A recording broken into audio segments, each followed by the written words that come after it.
So our brother was selected because he was absolutely the right material to win. He could win white people. He could win Hispanics. He could win Asians. He could win his own people because he was black mixed with white. That's good. We white people can claim him now. That's how they do. But just 50 years ago, if you had one drop, you would be like Pinky in the movie trying to pass.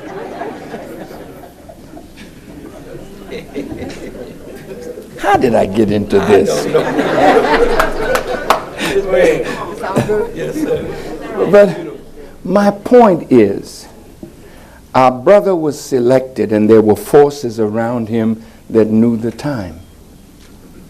And that young man, with his brilliance, his magnificent wife and children, has raised America's level in the world. He's a good human being because he realizes that America's foreign policy, which most American people know nothing about, has injured third world peoples and caused us to live well from the suffering of those in Africa, Central, South America, the Caribbean, Asia, because of America's policies. So he stands up and he says, he apologized for mistakes that our great nation has made. He's lifting the nation, but he's acknowledging. Then the Republicans say, we don't need any president that will apologize for America. Well, if you're wrong, shouldn't somebody have the courage to say, we've been wrong, but we're going to try to get it right? When he was campaigning on a pledge of change, you don't have to change if you're doing everything right. And if you're going to change, you're going to change from something to something better. Well, now look at our brother. He won us. He won some white people. He won Hispanics. He won Asians. And he became the 44th president of the United States.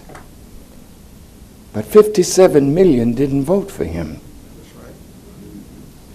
Even though he won with a plurality of 6 or 7 million votes, which is a clear majority, but 57 million did not vote for him for whatever reason. Now, Mayor Harrington and those of you in city council and whatnot, when we argue over policies or we argue over ideas that we feel will make our city, make our country better. But we should never become so vitriolic in our fight with each other that hatred begins to bud. When all we're trying to do is make our city better, make our state better, make our country better. And so opposition is necessary, but necessary in the way that we come up with a better idea than the party in power. And the party in power should say, wow, that's a good idea. Let's take it. But if the party in power is arrogant, and so set on being democratic rather than being right, being democratic and in power, but not using the best ideas, then we become an enemy to the progress of our city, our state, and our nation. But what we are finding is there's vitriol now real hatred budding for our president. Now, I'm in Memphis, the city where they killed my brother, Martin Luther King Jr., because though many of us loved him, there were others that were hateful of him. And I don't care how much you love, disorganized love is not more powerful than organized hate. That's right. And even though our brother is fighting to save America, now some of us that are nationalistic and some of us that are real black conscious, you know, man, he ain't said nothing, you know what I mean, for us. He gave the gay rights speech the other night and he was all for the gay people, but he ain't said nothing for us. Be quiet just a minute. See, I know we need somebody to advocate for us. He's not that. He never was that. He wasn't made for that. He's an advocate for that which is in the best interest of the whole. Now, wait a minute. Well, I voted for him. What did you vote for him for? Because you thought that he was going to stand up in the White House and talk about black issues? Are you crazy? This is politics. With 57 million people voting against him and the people that voted for him, you know, shaky, he got to walk a thin line to keep them in line. So, that's our job, to advocate for our people. We're not in the White House. You know, they always put black people running white business. But you got to run it for white folks. Well, why do you think there's a black man as a CEO over Merrill Lynch?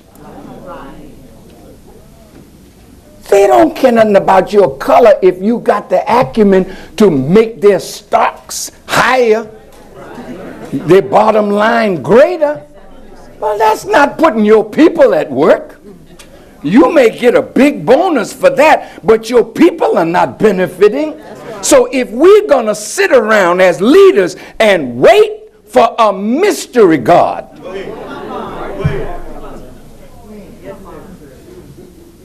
to drop down bread from heaven, Lord, give us this day our daily bread, and you keep looking up.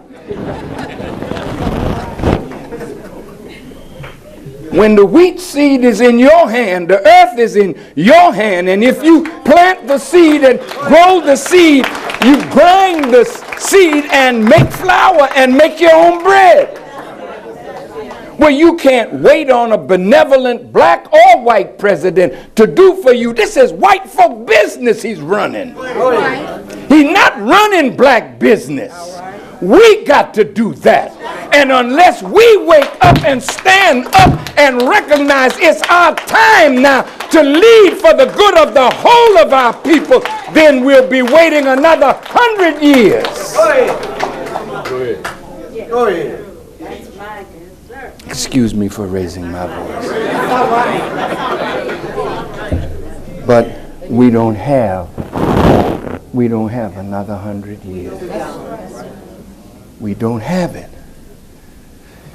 Elijah Muhammad was a faithful warner and a bearer of good news with the warning. He told us, he said, black people, the time is coming. The factories are going to close. And you will be looking for a job. He said, we need to strike out now and start doing something for ourselves before we're forced to do it. He said this in the 50s and the 60s, that a day like this was coming. He put on the back of Muhammad Speaks, our newspaper at that time, he said, we do not believe that they can furnish jobs for their millions of unemployed and ours too.